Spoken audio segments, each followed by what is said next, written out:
general amongst all the couples. So what is this reproduction? How is a baby born? Both males and females are equally responsible for an embryo to be formed. So we need both the male and female reproductive anatomy and physiology to be normal to have a child that has to be born. So what do we have in the female reproductive anatomy? The females have a should have a normal uterus. It has to be normal in its size and ecotexture. The uterus will have two fallopian tubes, which are at their terminal ends attached to the ovaries. Every month, a girl ovulates one oocyte or one egg, which travels through the fallopian tube and waits in the ampulla of the tube. After sexual intercourse, the sperms have to swim up from the vagina, swim up till the fallopian tubes, and fertilization happens in the fallopian tube. The embryo that is formed rolls back and comes and gets implanted in the uterus. So we looked into the female anatomy and then the male reproductive system. Males have two testes where there are a lot of seminiferous tubules which produce sperms. These are sperm producing cells. And once the sperms are produced, they are transported through the epididymis, which travels through the epididymis and then is ejaculated through the penis. Before it is ejaculated, we also have the prostate and the seminal glands, which produce lot of nutrients and secretions which help in sperm nutrition and motility. This is about the anatomy, but it's not enough if only the anatomy is normal. The physiology is also very important. This physiology is maintained by the hormones, both in males and females. The most important reproductive hormones in females are the FSH, the follicle stimulating hormone, the luteinizing hormone, to a certain extent the thyroid hormone, serum prolactin, and so on. In males also, FSH and LH are produced. They act on these seminiferous tubules which help in production of testosterone, which is the male hormone, which gives a lot of good producing sperms because of the testosterone. So this is the hormonal physiology in both males and females. So as I told, once the sperm and the egg meet in the fallopian tube, it takes at least 4 to 5 days to roll back through the fallopian tube and come and ultimately implant in the uterus. In this process, in this journey of 4 to 5 days, the cells after egg is a single cell, sperm is a single cell. After fertilization, they become 2 cells. And after 24 hours, they become 4 cells, 8 cells, and then it becomes a morula. And ultimately the blastocyst comes and implants in the uterus. So what is infertility? The definition is that a couple who are staying together without any contraception but do not have a conception even after 1 year of regular intercourse is called infertility. So the causes for infertility are many. Earlier days, they always blamed women for being infertile. Men were subjected to repeated marriages, but they never even thought that males can be equally or sometimes more responsible for the cause of infertility in that couple. So studies have shown that the cause for infertility is equal. 30% is because of female factor, 30% could be because of exclusively male factor, and the other 30% could be because of both of them having issues and the other 10% falling unexplained infertility, where everything is normal but still conception is not happening. So these are the broad classification of causes of infertility. First, let's talk about infertility in women. So what are the causes? Like I already told, anatomy is very important. If it's not normal, the abnormality itself is a cause for infertility. Most common could be a cyst in the ovary. The cyst takes the place of all the follicles in the ovary. The cyst will not allow the follicles to grow, which results in absent ovulation in the presence of a cyst. So ovarian cyst is a very important factor for infertility. So the size of the cyst, the location of the cyst, and the type of cyst matters. Cysts can be simple fluid filled cysts or they can be complex cysts. A complex cyst is one which has just not a simple fluid, but it might have hemorrhagic content. It can be a dermoid cyst with a teratoma with presence of other tissues like teeth, bones, hair, etc. So all these matter in ovarian cyst, and the size of the cyst is also important. A cyst more than 4 cm needs to be surgically corrected and then taken up for fertility treatment. A cyst less than 4 cm can respond to certain low dose hormone medications and it will subside in one cycle and then the treatment for infertility can be started. Then we have polycystic ovaries, a very common cause for infertility in women these days. More than 2 to 3 women out of 10 are affected with polycystic ovaries. Usually they have irregular cycles, they have anovulatory cycles. Due to anovulation, they will not have a conception. So PCOS is one common cause.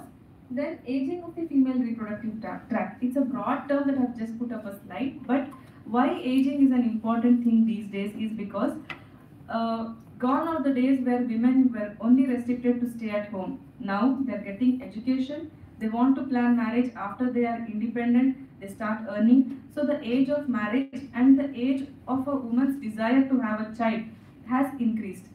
Until they get married and plan children, they're more than 30 years of age. What happens? A girl, when a female child is born, she's born with certain 1 to 2 million oocytes in her ovary. A very newborn child has so many millions of oocytes. They are all dormant until she attains menarche. Once she attains menarche, ovulation starts. Every month, around 100 to 200 oocytes compete to become the oocyte which has to ovulate. Out of which, due to the effect of hormones, one follicle becomes dominant, gets selected, and it ovulates.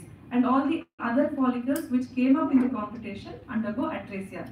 That means every month we are losing hundreds of eggs. So as her age increases, beyond 30 years, the number of eggs reduce. And beyond 35 years, the count drastically reduces. It's like thinking of a bowl of upma that we make. After all the superficial upma that we serve, the remaining which is stuck to the vessel, we scrape and take it. It has no nutrition, it has no taste. The same way, after 35 years of age, whatever the remaining eggs are there in a girl's ovary, they will be more aneuploidies. That is, they'll have genetic abnormalities and the probability of conception is going to reduce. That's why age is a very important factor in women. And presence of fibroids or any other tumors in the uterus. Fibroids, again, size of the fibroids, location of fibroids, the number of fibroids is very important. A fibroid can be only in the myometrium, away from the site of implantation, which will not affect the pregnancy, but still, because of its size, it will take all the blood supply which the embryo will need here for implantation and growth. So this location fibroid will be a cause for infertility. A fibroid that we are seeing here, it's right in the uterine cavity. So this fibroid will not allow implantation of the embryo. So again, that woman will have infertility. These are small intramural fibroids which won't affect fertility to a much extent. But repeated treatments for infertility increase estrogen in the woman, and these fibroids are estrogen dependent. So the more without monitoring, the more infertility treatments we subject a woman to without proper protocol, we will only be causing more harm to her because the fibroids will grow and this small size might become bigger and might ultimately lead to infertility in her. So fibroids, based on their location and size, are also a cause for infertility in women. So I already talked about PCOS, where women are not ovulating, so they do not have fertility. The other important thing is damaged or blocked fallopian tubes. Going back to the earliest slide that I talked about anatomy, there are two fallopian tubes attached to the uterus. So these are egg and sperm to meet, right? So either at least one tube should be patent to allow this meeting of the sperm and oocyte, which will result in formation of an embryo. India, over years, has always been number one in tuberculosis.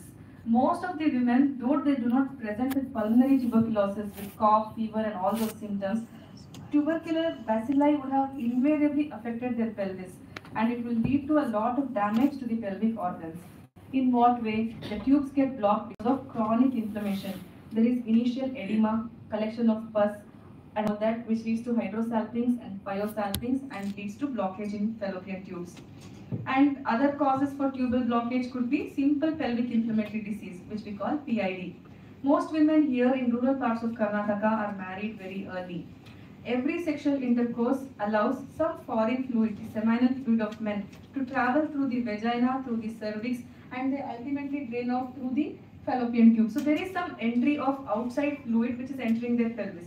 So this results in some inflammation, which results in pelvic inflammatory disease.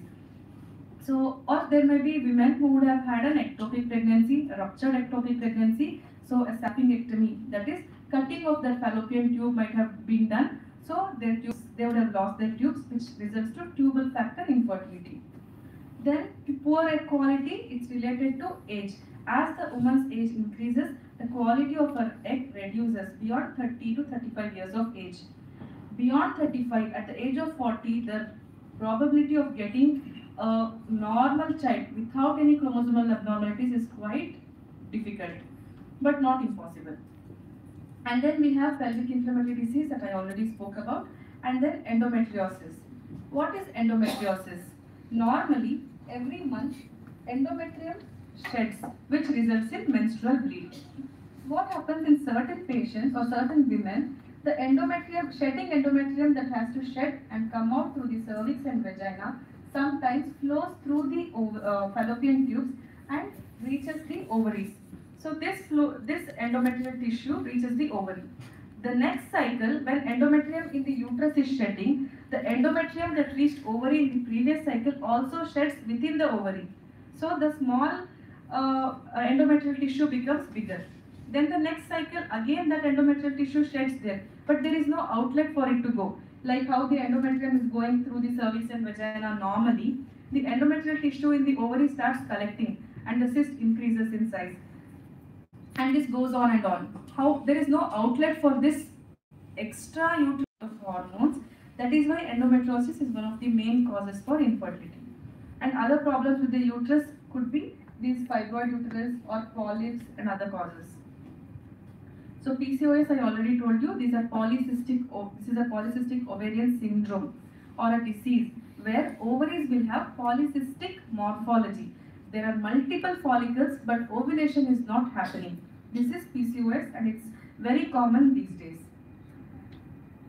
I already talked about the ovarian cyst. If it is right at the site of fimbrial end where the ovulated oocyte has to reach the fallopian tube, if it's offsetting like this, it's very sure that it will be a main cause for infertility in that patient. Coming to infertility in urban India, modern lifestyle, fast urbanization, hormonal changes which are leading to a lot of PCOS and thyroid cases, serum prolactin levels, and an alteration in thyroid levels also alters the serum prolactin levels, which leads to infertility in women. Job pressure, stress, vehicular pollution, and differing parenting, like I already spoke about. Women do not want to get married very early and plan a child. They want to be independent. This is 21st century. So this is also one cause for infertility nowadays. To brief a bit about male infertility, the most important thing from males that we want that we want to talk about fertility is the sperm that is being produced. So what can be causes? Where all can there be an abnormality which results in infertility? So I spoke about male reproductive tract. We have the testis, we have the tubules or epididymis to carry the sperms, and then we have the prostate and seminal vesicles to give nutrition, and then the ejaculatory duct, that is the penis for ejaculation. So first is the pre-testicular cause. That means there is normal production of sperms in the testis, but there could be a imbalance in the hormone production. That is, the hypothalamo-pituitary gonadal axis is disrupted, which results in reduction in total testosterone. Testosterone is the one which has to give information to the sperm producing cells or the Sertoli cells to produce sperm. So if there is an alteration in this hormone, then there will be decreased production of sperms. They will have oligospermia. Or it can be a testicular cause due to many years of gutka consumption, chronic smoking, or some radiation to the testis, or a childhood hernia repair where the genital branch of the urogenital nerve is damaged. Such patients will have a will have a defective production of sperm due to a local testicular cause. This can be one. Or the post-testicular cause, where there is an obstruction which results in obstructive azoospermia. Probably there is production, there is maturation of sperm, the hormones, everything is normal, but when we see the semen, it is azoospermia. So there could be an obstructive, a tract defect which results in post-testicular cause for infertility. With all these factors being normal, there can be some sperm-related factors like sperm is a single cell. It has a head, a neck, and a tail. The sperm head has a very delicate cell membrane within which there is a nucleus which has the DNA or the genetic material for further production of offsprings. This DNA can be fragmented due to a lot of issues, like a lot of causes like smoking, gutka consumption, stress, nutritional deficiencies, environmental causes, etc., which might cause a defective sperm. So these are the common broad classification of causes. Apart from this, how does sperm damage occur?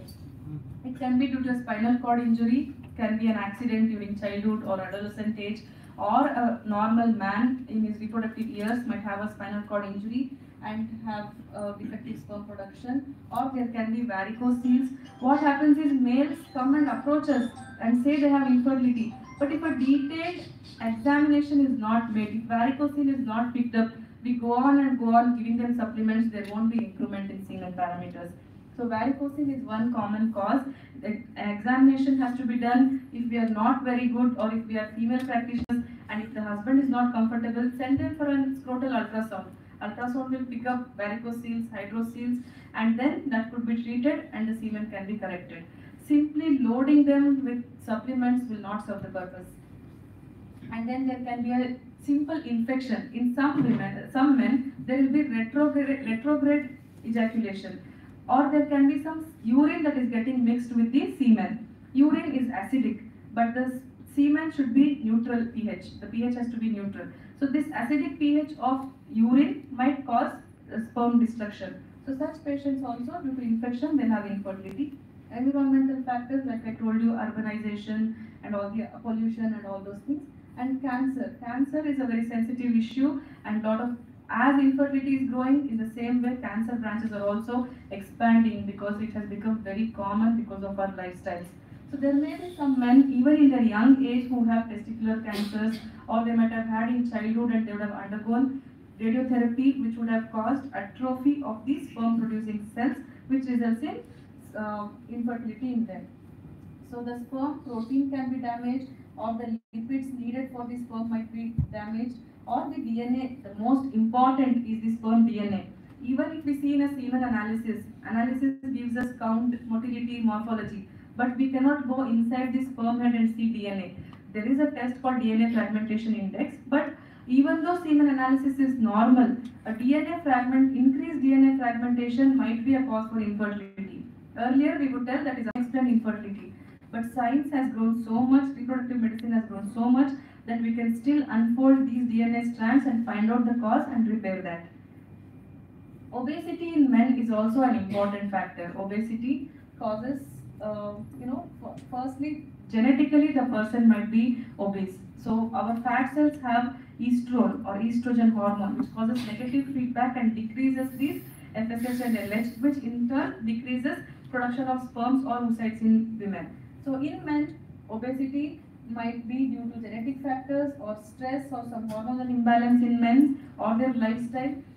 It all leads to oxidative stress, which results in hormonal imbalance, or the cell cycle is altered, or there is increased, sperms are produced but they do not undergo maturation, instead they undergo apoptosis, and there are not much live sperms in the semen analysis. We see a lot of dead sperms in such people. And sperm DNA fragmentation. The DNA gets fragmented like this, and if it's not in the entire length, it won't give us a proper offspring. Also, in an obese man, what happens is, we all know that even though the body temperature is 37 degrees, normal body temperature, this temperature that the sperms needs is 1 or 2 degrees lesser. So the scrotal temperature is lesser. It's required that it has to be lesser than the normal body temperature. In obese men, the thighs have 37 degrees Celsius. So constant approximation of these thighs to the scrotum or the testis causes damage to the sperms, and they'll also have abnormal semen parameters. So obesity is also an important cause.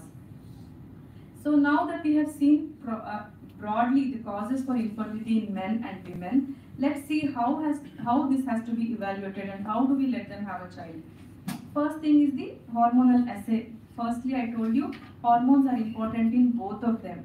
So a detailed hormonal assay has to be done based on their age and duration of married life and all that. A decision has to be taken. It's not that we have to use a blanket therapy and allow all patients to undergo all hormonal tests. These tests are expensive. They're not available in rural areas. They might take time for the reports to come. So individualize, tailor the treatment for each patient and allow them for hormonal tests. Suppose if a semen parameter is very bad, then subject him to hormonal tests like total testosterone. If testosterone is less, we will realize that this is deficient, and with hormonal injections we can correct that and he can have a natural pregnancy. Similarly, in women, PCOS will have very high AMH, they'll have increased LH and decreased FSH. So all these hormone imbalance can be picked up with these assays and can be treated accordingly. Then we have a detailed ultrasound scan. What happens in periphery? Not all of you all will have a ultrasound machine, but a basic scan is very important. First of all, due to genetic abnormalities, there can be women without a uterus. Absent uterus is a uterine abnormality. But without seeing a scan, if we go on giving her clomiphene citrate, letrozole in our practice, we don't know whether conception is going to happen. So a baseline scan is very, very, very important, whatever it is. We would prefer a transvaginal scan on her day 2 of cycle. So if you want to send a patient for her first scan, please tell her to go on second day of cycle, because that is when all the antral follicles are small in size. We can count and see how much reserve this woman has compared to sending her in other phase of her menstrual cycle. So a detailed scan is important. Nowadays, ultrasound machines have 3D also. So a 3D ultrasound shows us, it's like a coronal section of the uterus. We don't have to do a laparoscopy to see if there is a uterine abnormality. This uterus is so beautiful, so normal. There are abnormal uterus where there is only one horn, or when there is a bicornual uterus. All this can be picked up in a simple 3D ultrasound, in a transvaginal ultrasound. So a baseline scan is very important. And then tubal evaluation. I already spoke about tubes and their importance, but how do we do the tubal evaluation? Tubes are like pipes. There has to be a tract. So what is a tract in women? Through the vagina, through the cervix, till the fimbrial end. It's an entire passage. So how do we check it? We will pass a fluid. There are different tests for tubal analysis. It can be HSG, SSG, and so on. HSG is hysterosalpingograph. So what do we do? Hysteroscopic. Hystero is uterus. So through the uterus, we pass a radio-opaque dye and we subject her to an X-ray. The X-ray shows that this dye that we pass through the cervix has spilled out of this fallopian tube and it has spilled out of this fallopian tube. That means both the tubes are patent. In this picture, of course, this is not the X-ray film, it's a diagram where we see that there is a block here, right? So this is a cornual block. The block can be at the cornu, it can be somewhere here, it can be here, or it can be in the fimbrial end. Wherever the block is, our report shows that there is no spillage of this dye outside. So with this, we will know which tube is blocked. Why is it important? Because the fertilization has to happen in the tube, so we need at least one tube. Even if one tube is there, it's important to know which tube is patent. So a tubal test is very important, and we have to know where is the block. If the tube is blocked, suppose this is right side, if the tube is blocked on the right side, ovulation from right side is not going to help us. So when we do an ovulation induction, we have to subject her to further treatment only if the dominant follicle is on the left side. There are very rare cases where they talk about transperitoneal migration of the egg. That means even though this tube is blocked, if ovulation happens here, this egg swims all through this way, transperitoneum. Through the peritoneum it migrates and comes, and it might give a pregnancy here, but that's very remote. So whenever we talk or we meet an infertile couple, we should not tell pregnancy will not happen. Because somehow ultimately to get one baby, we need one egg and one sperm. We don't know from where it's going to swim after intercourse. So we should tell chances are less it might happen, but we should never tell it will not happen. Because if conception happens, they come back and blame us.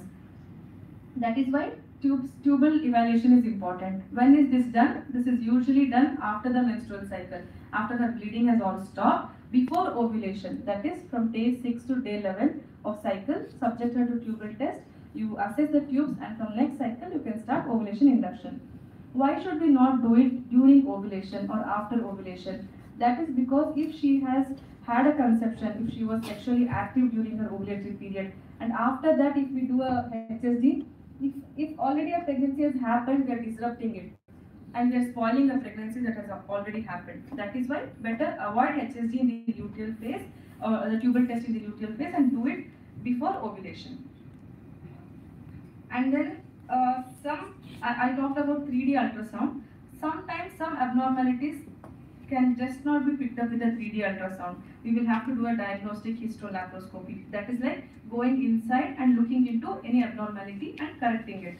So some patients, not all patients, but some patients will need a diagnostic histolaparoscopy. Laparoscopy is passing a scope or a camera through the abdomen, and hysteroscopy interiors of the uterus. There can be a septum, or there can be a polyp, or a small intracavitary fibroid which can be removed through the hysteroscope. And then a semen analysis, like I already told, computer-assisted semen analysis is important. In peripheries or from many years, semen analysis has been being done. But what they do after liquefaction, they take 1 drop of semen and assess, and whatever the findings they find in that 1 drop of semen is calculated to the whole sample and report is given. But that's not enough because there can be subjective errors. What appears fast motile to that technician might be slow for a reproductive medicine specialist. I could have given a pregnancy with that sperm. So that is why computer-assisted semen analysis has come. What does this do? This is robotic. After liquefaction, within 1 minute, it assesses the sperm motility count and normal forms of the entire volume of semen. The volume of semen given by different men can be different.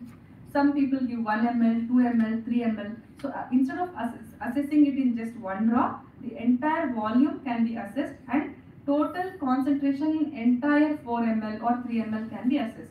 So this gives a better reporting, and since it's computerized and it is standardized, there won't be subjective errors or differences. So the decision for IVF or IUI can be taken better with a computer-assisted semen analysis. This facility is there in our hospital and a few other centers maybe. It's not expensive. It costs around 800 or 900 only to the patient. So instead of making them spend 300 or 400 for a local technician's analysis, for the first time, make them undergo this computer-assisted semen analysis so that your treatment will be better. You can take better decisions with reports from this.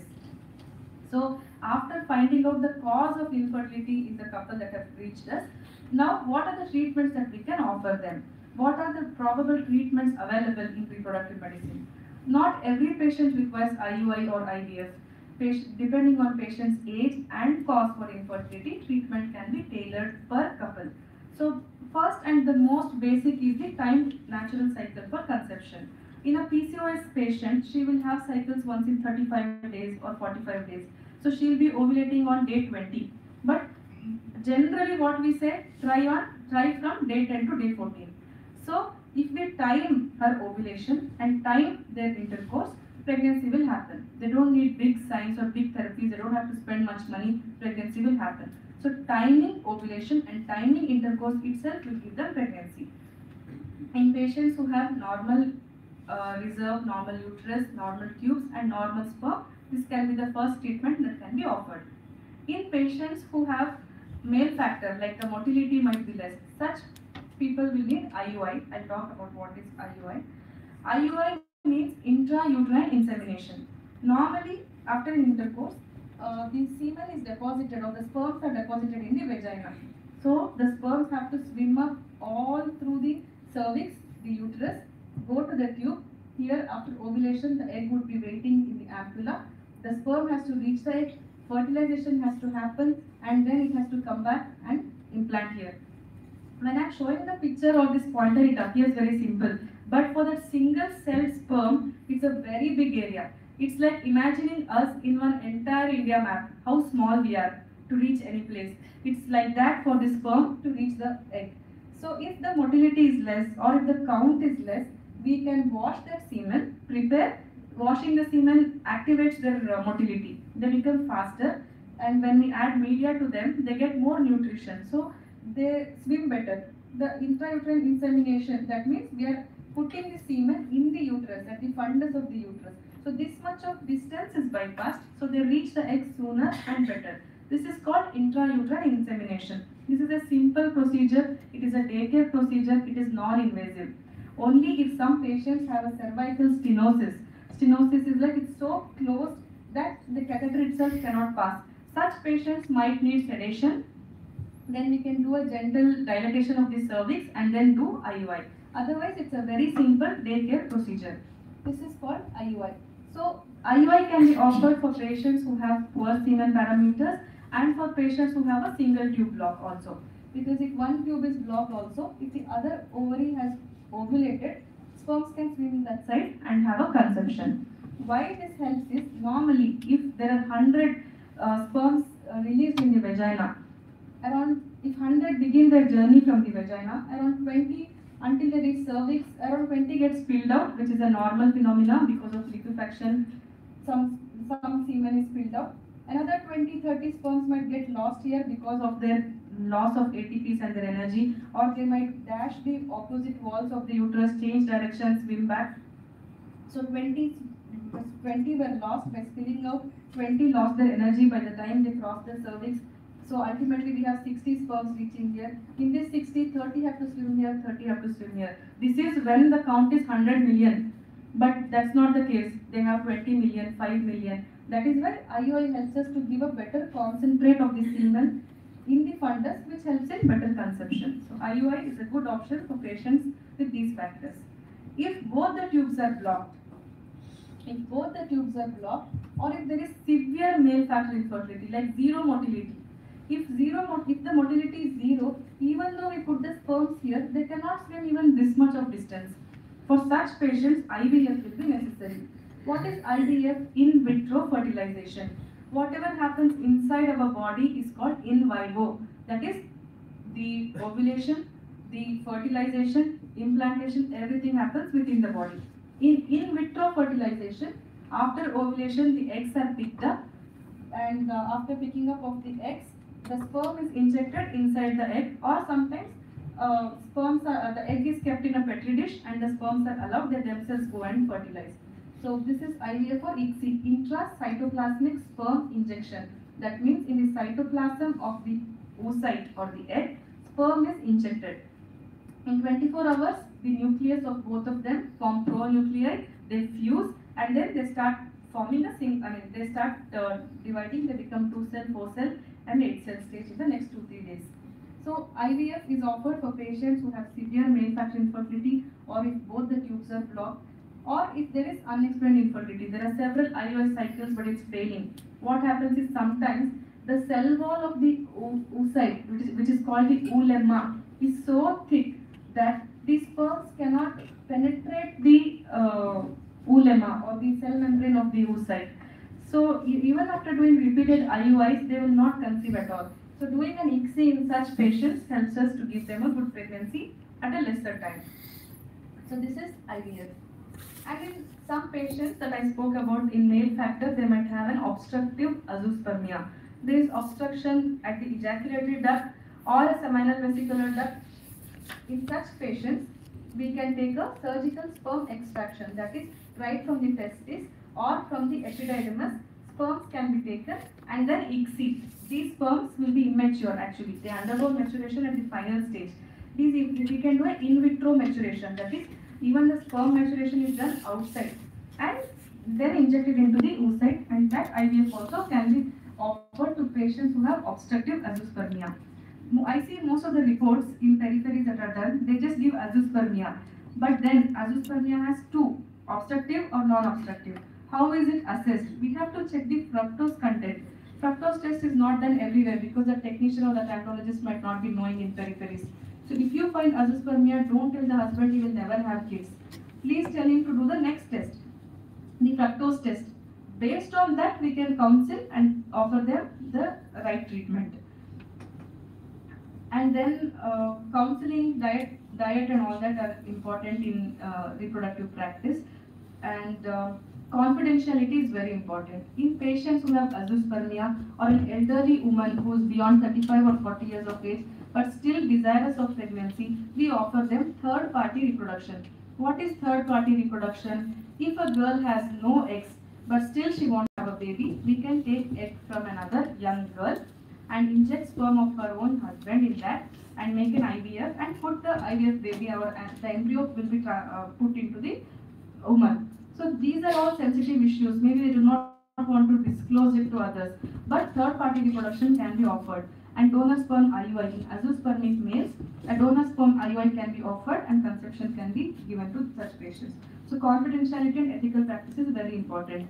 A lot of Bollywood cinemas and advertisements are made where they make jokes that the embryos of couples are mixed and they get confused whose baby is in whose uterus. But all that does not happen in science or as doctors we cannot do that because we have to be ethical. If at all a wrong baby is born to a wrong couple and if they don't want to keep it, who will keep the baby? It will come to us only and we cannot have so many kids. So ethical practice is very important. If patients are insecure to come and take treatment from us, it's our duty to tell them that we do not do that. We have taken oath right during our medicine days that we will not do anything like this. So patients have to be convinced and it's our duty to follow an ethical practice in this subject. For infertility practitioners, it's like a sword is always on our neck. Any day they are in doubt whether it's their baby or not. But proper consenting has to be taken. Issues don't happen now. Conception, couple get happy, they go home, then the baby grows up. Later, 20 years down the lane, when the father has to write his property, that is when he thinks, is it mine or not? Or his friends will start telling, is it yours or not? Till then, we have to keep those case sheets and those consents.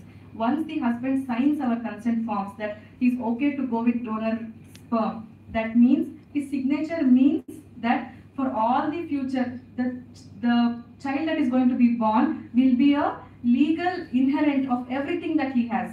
That they should know. So it's our duty to keep the files up to the child becomes 18 years of age and all that. So it's not as simple as it is as I'm telling you. It involves a lot of complicated issues also when it comes to legal things. Lastly, like I told you, cancer is on the prowl. Lot of cancer patients are coming up these days. And studies have shown that earlier cancer was the disease of the aged people. After a certain age, they would have certain types of cancers, be it breast cancer or testicular cancer, prostate cancer and that. But now, studies have shown that cancer has started hitting people right at 20 years of age also. Though this graph at, sorry it's not very legible, at 50 to 60 years of age this graph looks big. This chunk, if we add all these three, these younger people are more compared to these. And what happens, young people with cancer, they have to take a lot of chemotherapy and radiotherapy, which will affect their fertility in the future. So, the American Society of Clinical Oncology has suggested that every practitioner, if we come across a cancer patient in her reproductive age,